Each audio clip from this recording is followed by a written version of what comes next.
Olá, muito boa tarde. Começa agora o programa Mercado Futuro. Eu converso com vocês aqui da B3, Brasil Bolsa Balcão, no centro histórico de São Paulo. Eu não me canso de dizer para você vir conhecer o centro de São Paulo. Tem coisas fantásticas aqui, tem coisa chata também, mas tem coisas históricas, tem o pátio do colégio onde começou a cidade, tem prédios belíssimos aqui perto. Tem o viaduto do Chá, que é uma coisa linda. Tem o viaduto Santa Ifigênia, que, se eu não me engano, ele foi trazido em partes, como um quebra-cabeça da Inglaterra. Ele é todo de ferro, uma coisa maravilhosa. E tem os camelôs chato, enfim, tem a chatice. Bem, dito isto, o programa Mercado Futuro também é turismo. Você pode assistir essa entrevista ótima que eu vou fazer agora, ao mesmo tempo pelo Facebook, na internet. Basta ter o Facebook que está lá na página do canal. E daqui a alguns dias ela vai para o YouTube. Aí lá ficará, você pode tirar dúvidas, enfim. Indo, se você for dar uma viajada no YouTube, não deixe de conhecer a minha outro canal lá, o Direto da Bolsa. E o site você já sabe, www.rest.com.br. Bem, nós passamos aí por uma greve grande, bem organizada, depois misturou um pouco, as estações foram misturadas, que foi a greve dos caminhoneiros. Trouxe uma série de inconvenientes para todos os brasileiros, pessoa física, eu estou dizendo, né? A batata pagar, sei lá, R$8 o quilo, o alho não sei quanto e por aí, mas principalmente a gente pelo menos pode se livrar desse prejuízo não comendo batata. Agora já voltou a batata para a banca da feira, né? Mas certas empresas, certos setores econômicos, seguramente essa greve foi uma tortura, foi um tormento. Esse é um dos pontos da conversa que eu vou ter com o diretor executivo da AMA Brasil. AMA é a Associação dos Misturadores de Adubos. É uma indústria complexa, e quem vai me dizer se teve muita dor de cabeça com esses 10 dias aí de paralisação é o Carlos Eduardo Florence, que vocês já conhecem, já está se tornando habitué aqui do programa Mercado Futuro. Carlos Eduardo Florence, muito boa tarde, muito obrigado. Você está bom? É um prazer recebê-lo, estou ótimo. Prazer é nosso. Sem comer batata há uns 15 dias, mas agora acho que já voltou ao normal. Fez um pouco de regime forçado. Isso, você viu que eu até dei uma emagrecida. Menos nhoque, menos batata frita. E aí, foi um tumulto para o setor? Não, lógico, não há como não ter afetado. Afetou o país inteiro, o setor foi extremamente afetado. Para você ter uma ideia, nós, o ano passado, durante o mês de maio, que é sempre a referência, nós entregamos 2.450.000 toneladas.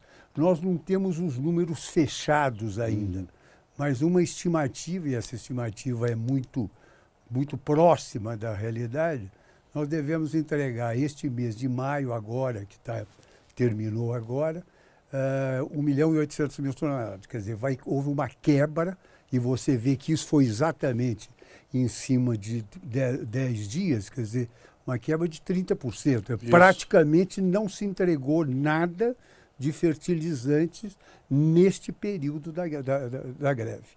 No acumulado, como nós vínhamos com uma entrega um pouco maior, entregou-se o ano passado 10.500.000 toneladas, e este ano, com esta entrega de maio, dentro deste número estimado, deve-se entregar 9.400, 9.500, quer dizer, vai haver uma queda aí de uns 5, 6% mais ou menos. No acumulado, tá certo? Já que nós estamos falando de incômodos e de atrapalhações, esta semana mesmo começa a Copa do Mundo. Isso atrapalha o setor? Isso é pouco. Efetivamente não. Lógico que há uma compensação, e também existe uma coisa. Lógico, se as coisas começarem a andarem, passarem a andar dentro das condições normais, tem várias coisas aí que nós precisamos ver ainda, porque o país ainda está reaprendendo a andar, né, depois desse tombo que nós tomamos. Mas a Copa do Mundo, geralmente, você faz compensações. Então, você entrega um pouco menos naquele período da Copa, entrega à noite e tal. E outra coisa também, sazonalmente, nós estaremos entrando num mês que é de pouca entrega de fertilizantes. Junho. É um mês de junho, tá certo? Maio e junho não são grandes meses de grande entrega de fertilizantes. São os meses de maior queda de fertilizantes. Então, isso não é. Se voltando ao normal, não é isso que vai É curioso, né? impactar. Porque o produtor está se preparando já para a grande safra de verão. Sim, né? mas, quer dizer, quem está se preparando agora é justamente o misturador de fertilizantes, está colocando o produto na casa dele, para depois entregar agora julho, agosto, e depois o grande movimento é setembro, outubro, novembro, que você faz as entregas maiores. Bom, já que o caminhoneiro, a greve do caminhoneiro atrapalhou bastante, o pessoal ficou parado porque tem estoque, né? Tem lugar para guardar as coisas. Né? Se não Sim, entrega... você tem vários problemas, vários gargalos, porque não é só o problema de você ter o estoque da mercadoria, tá certo? Mercadoria, teoricamente, você tinha. Mas você tem navio chegando. E navio chegando é que nem táxi, porque ele cobra, né? Então, se o navio não... Você não tem caminhão para descarregar o navio, não consegue... Aquilo paga uma demurragem, você paga um estacionamento daquele navio parado. Quer dizer, você tem várias consequências, vários gargalos aí da mercadoria não andar, tá certo? Isso aumenta o custo. Chegou? Vamos ter esse tipo de problema ou não? Desculpa, o custo? Por exemplo, se você tem uma carga chegando e você não pode descarregar, fica 10 dias parado... Com certeza, esse navio paga. Demurragem. É quase um bocado de dólar. Não, é uma fortuna, é um valor muito alto. Isso alguém vai ter que pagar. Isso normalmente é absorvido, quer dizer, se você já vendeu essa mercadoria, você toma o prejuízo. Se você não vendeu, vai transferir. O mercado vai definir como é que vai ficar isso daí, tá certo? Aí você pensa, hoje eu estou todo cheio de fala, viu? Aí você passa a Copa, você diz, bom, agora voltamos à normalidade, tá tudo bem e tal. Não, temos eleição, doutor Carlos Eduardo.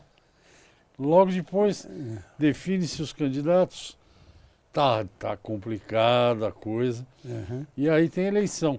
Normalmente, ano de eleição complica também, atrapalha um pouco, não? Muito pouco, muito pouco. É que o dólar está quase nos 4, né? O problema todo é exatamente essa, é a referência do dólar. O que acontece com o dólar? O dólar, se você fica... Quando você compra a mercadoria, se você não vendeu a mercadoria, ela se valoriza em cima desse dólar, tá certo? Agora, o problema é quando você vende a mercadoria e depois você tem que pagar, vender em reais e tem que pagar o dólar no vencimento. Então, isso daí afeta a operação. Mas isso faz parte do jogo. O que efetivamente está assim, sobre essa análise complicada é esse fato aí, esses preços mínimos, a tabela de preço, isso tudo é que efetivamente ainda precisa achar um caminho, achar uma solução. Não é o setor de fertilizantes, é o país inteiro. Você sabe muito melhor do que eu. Florence, vamos a um pequeno intervalo. Eu converso com o diretor executivo da Associação dos Misturadores de Adubos, AMA Brasil, Carlos Eduardo Florence. Intervalinho rápido, eu volto já, até já. B3, Brasil Bolsa Balcão. O assunto é o setor de fertilizantes e os eventos que pararam o Brasil, como a greve dos caminhoneiros. Quem comenta, quem fala das consequências, é o diretor executivo da AMA Brasil, Associação dos Misturadores de Adubo, Carlos Eduardo Florence. Antes do intervalo, ele já estava dizendo para a gente o tipo de problema que estava ocorrendo aí. No caso do segundo tema que eu queria ouvir tua opinião, Flávio, eu confesso para você que há uma semana ou duas aí, sei lá, acho que é uma semana, um pouco mais, me deu um desânimo quando comecei a ouvir falar de tabelamento de frete, quer dizer, um preço mínimo para frete, de mudança na política da Petrobras, estava quebrada, se recuperou. Falei, só falta chamar agora uma pessoa que é simpaticíssima, que eu gosto, você conhece seguramente. Então chamam o Dr. Milton de Abreu Dallari. Lembra do xerife? Do CIP, Comissão Interministerial de Preços. O Brasil não tem jeito, não vai para frente. Que terminou em 1993. Pois é. Exatamente. Como é que você enxerga esse negócio de tabelamento e tal? Bom, independente do setor de fertilizantes, isso afetou todos os segmentos. Toda vez que você sai de mercado, que você elimina a livre negociação, a livre concorrência e tal, você, ao tabelar um determinado produto ou para cima ou para baixo, você cria todo um congestionamento, todo um gargalo que vem atrás disso. Quer dizer, então, é uma dificuldade muito grande. Este tabelamento afeta o setor de uma forma muito agressiva, tá certo? Quer dizer, não há, tem que se conversar, tem que se chegar a uma determinada conclusão. Estamos analisando, vendo o que vai acontecer, quais são os passos a serem tomados, mas isso não é que vai afetar uma ou outra empresa, vai afetar todo o segmento de fertilizantes, ao afetar o segmento de fertilizantes, que é um insumo fundamental para a agricultura, vai afetar a agricultura, tá certo? E essa afetada vai afetar a exportação. Então, efetivamente um negócio extremamente complexo. Foi dada uma solução muito rápida, muito improvisada aí no assunto, e ao se sair do mercado, efetivamente, você vai trazer problemas. Eu achei curioso, no que eu li, eu não vi a citação da AMA, mas, por exemplo, a ANEC, né, que é a Associação Nacional dos Exportadores de Cereais, lá tem o Sérgio lá, eles se reuniram e houve uma parada de movimentação de grão. Quer dizer, as pessoas não têm ideia do que isso significa em termos de prejuízo para o país, né? Com certeza. Tá certo. Que a agricultura é que carrega o Brasil. Se começar a melar a agricultura, sobra nada, né? Não, e você, no caso do fertilizante, é o plantio que vai ser afetado, você já tem compromissos assumidos. Quer dizer, então, afeta toda a cadeia. Não o ideal é o grão descer, porque está no período de exportação, tá certo? Então, sobre o fertilizantes, que isso tem um frete de retorno, tudo isso se desorganizou, se desmantelou em cima desta sistemática adotada, e que foi consultado somente uma parte dos segmentos, e nós temos que ver como é que isso vai caminhar. A parte boa que eu ouvi falar, viu, Carlos, é o seguinte, não importa, esse negócio de tabelamento não dá certo, a gente já sabe que isso aí é uma bobagem. O que me parece que vai acontecer é o seguinte, vai ter uma tabela lá, tem a tabela, mas aí cada motorista, cada empresa vai negociar o que for possível. Eu acho que isso é um desvio, mas é uma saída para não parar o país, né? O ideal seria isso. Agora, o que nós assistimos há uma semana atrás, exatamente quando houve a paralisação, é que a solução não foi a solução de mercado, tá certo? A solução dada foi uma solução de enfrentamento e uma solução de conflito. Quer dizer, então parou-se o país em cima dessa medida. Se a medida for essa, partir-se para uma solução de mercado, de negociações face a face, cada segmento com o segmento, o setor de transportes negociar isoladamente com a empresa A, B e C, dentro das condições que sejam vantajosas para os dois segmentos, efetivamente, esse seria o caminho correto. Você vê que o CEO da Cargill, que é uma maior empresa norte-americana, ele já falou que nessas condições de tabelamento, que subiu 20%, 40%, até 90%. Não, teve 100%. Ele falou que a Cargill, por exemplo, que é uma empresa que tem porte para isso, que ela se vê na iminência de verticalizar, ou seja, comprar caminhão para ela não transportar. Sim, efetivamente essas soluções, aliás, volta e meia surge alguém aí, alguma pessoa, um iluminado, e fala, não, mas o Brasil precisa ter ferrovias. Sei, mas é uma ideia muito boa. Eu Só que uma também ferrovia, você demora, na melhor das hipóteses, 10 anos para você fazer uma ferrovia. Você adquirir caminhões e botar uma rede de motoristas e coisas, eu não tenho uma ideia, mas uma empresa de porte, de qualquer coisa, não faz isso do dia para a noite. Quer dizer, precisa um know-how, por exemplo, de repente um molho só mais caro do que o peixe. Então, essas coisas, não, é verdade, são soluções muito improvisadas, muito primárias. Do mesmo jeito que a solução foi muito primária no caso em que... Bom, o que foi? Então vamos fazer o tabelamento e está resolvida a vida. Aumenta e pronto. Pronto. É a mesma coisa agora. Não, eu como o caminhão e está resolvido. Está claro? Então, não vejo que a solução mais simples, e eu não sou político, nem tenho nenhuma pretensão a nada disso, é voltar-se para uma solução de mercado, né? Quer dizer, vamos à negociação e vamos trabalhar. Eu adorei essa expressão, o molho fica mais caro que peixe. É o seguinte, você compra tilápia, uma bandejinha, uns 15 reais, 14 reais, sei lá, aquela bandejinha. E aí compra o camarão para fazer o molho, você vai ver. É o exemplo típico de um molho ficar mais caro que o peixe. Eu acho que... O que eu acho curioso é que eu imagino que lá em Brasília, enfim, tem técnicos altamente qualificados. Essa é a minha imaginação. Altamente qualificados. Não estou falando de ministro, nem de presidente. Sim. A equipe Agora, do veja o seguinte, o Florence, você lida com fertilizantes. Como é o mercado de fertilizantes? É um mercado internacional, o Brasil não domina, não tem nenhum poder. Você importa 85% de fertilizante. Você importa, o preço é dólar, acabou. Subiu, você tem que pagar, se quiser. Caiu, você festeja porque caiu. Soja a mesma coisa, milho a mesma coisa, café a mesma coisa. Como é que o açúcar é a mesma coisa. Açúcar é a mesma coisa, cana, álcool, etanol e açúcar. Como é que um técnico propõe que só internamente nós, esse continente sul-americano, aqui o preço é tabelado?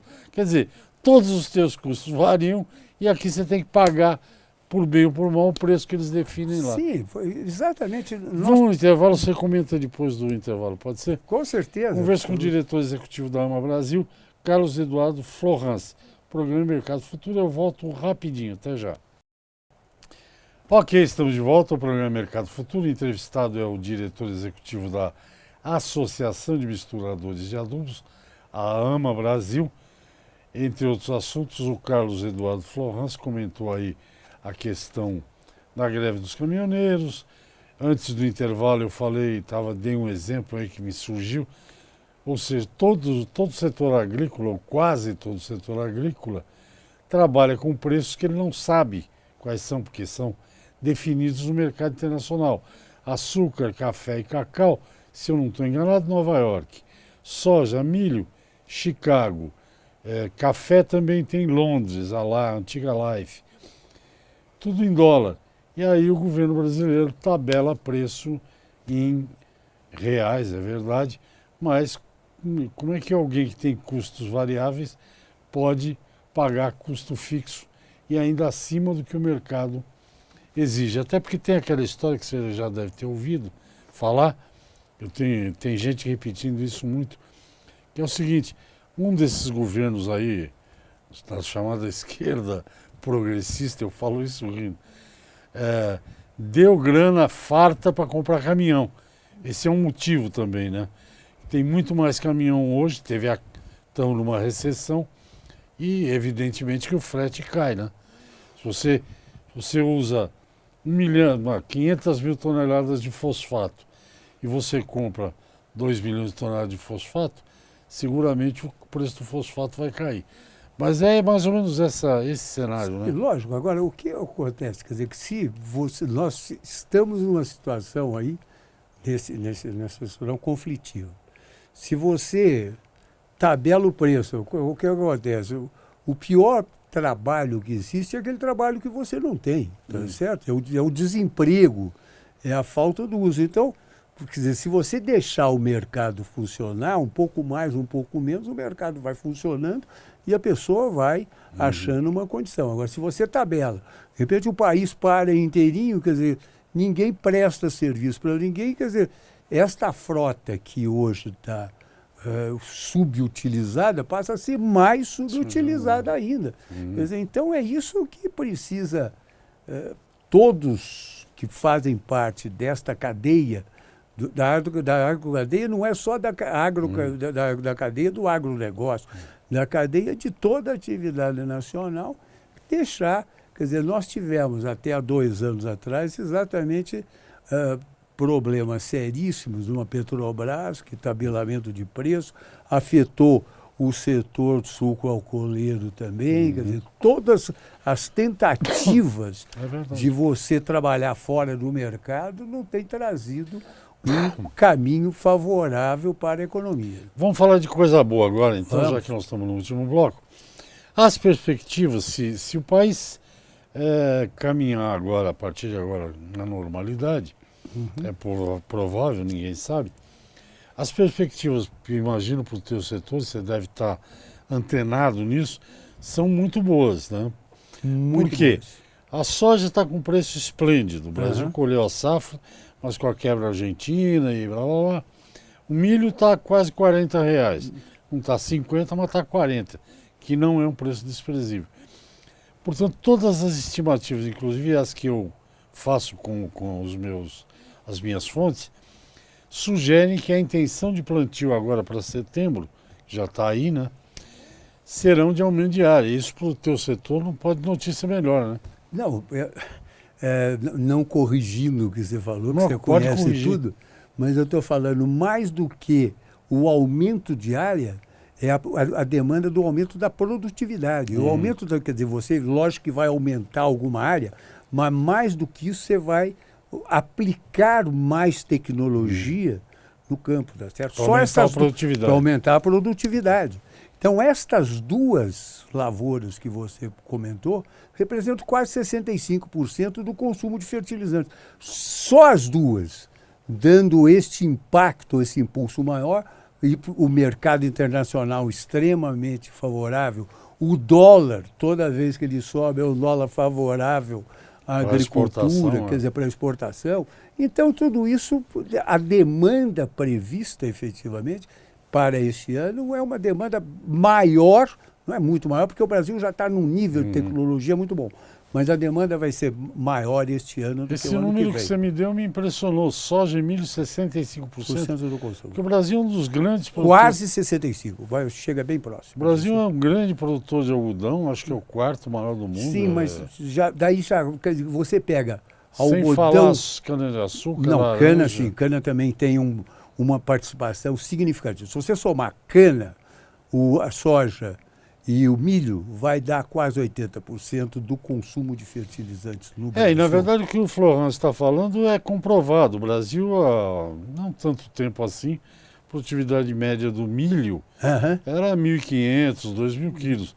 Hoje acho que já passa de 5, né? Com certeza. E não é que aumentou a área. Não, lógico, aumentou um pouco a área, mas o que aumentou efetivamente foi a produtividade, tecnologia.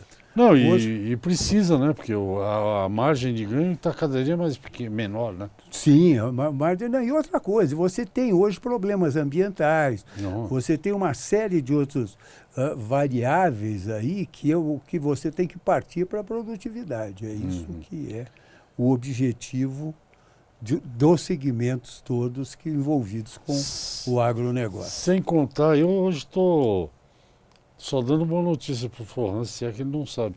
Sem contar que toda essa área, não toda, mas uma grande parte dessa área que nós chamamos de pastagem degradada, sim, isso vai virar agricultura, com muito certeza. certamente. Não toda, mas uma boa parte. Virando agricultura, é a faca e o queijo para os misturadores de adubo. Para concluir quase o programa, vocês trabalham com um cenário positivo, apesar de todos os... Extremamente positivo. Crescimento e tudo. Lógico que tudo isso, a bola de cristal sempre funciona melhor depois que terminou o período. Mas nós estamos, todas as perspectivas, todas as coisas, passando este gargalo que nós estamos agora, que efetivamente é complicado, que precisa ser resolvido com maturidade entre todos os segmentos, mas temos tudo para deslanchar dentro do setor do agronegócio. E tem até um assunto que eu queria ouvir de você, porque não é diretamente envolvido o teu. Mas, por exemplo, a única coisa que eu vejo como nuvem escura na frente do agro brasileiro são essas coisas, por exemplo, tem aí, a China fez um embargo agora recentemente de importação do Brasil. O único problema que eu vejo no agro nacional é que eu não, porque eu não faço isso, mas a eficiência está tão boa que começa a haver barreiras internacionais, né? Sim, mas por mais que ocorra, lógico que você vai tendo que resolver, existem equipes aí ligadas aos ministérios extremamente competentes, gente que sabe, surge os problemas, carne fraca, tem vários problemas, mas você vê que os problemas surgem e vão sendo resolvidos, vão sendo sanados dentro da capacidade da diplomacia, dentro da capacidade de ministério, dessas coisas. Bom, uma hora resolve. A coisa está caminhando. Florence, vai caminhar. Nosso tempo acabou, muito obrigado mais uma vez, é um prazer recebê-lo. Eu vi que eu estava muito tempo sem te convidar, agora eu vou convidar com maior frequência. Muito obrigado, até a próxima. Sempre às ordens, muito obrigado a você. Até a próxima, então. Obrigado. Até a próxima. Muito Gente, obrigado. é isso. Segunda a sexta, Mercado Futuro no ar. Até o próximo. Tchau, tchau.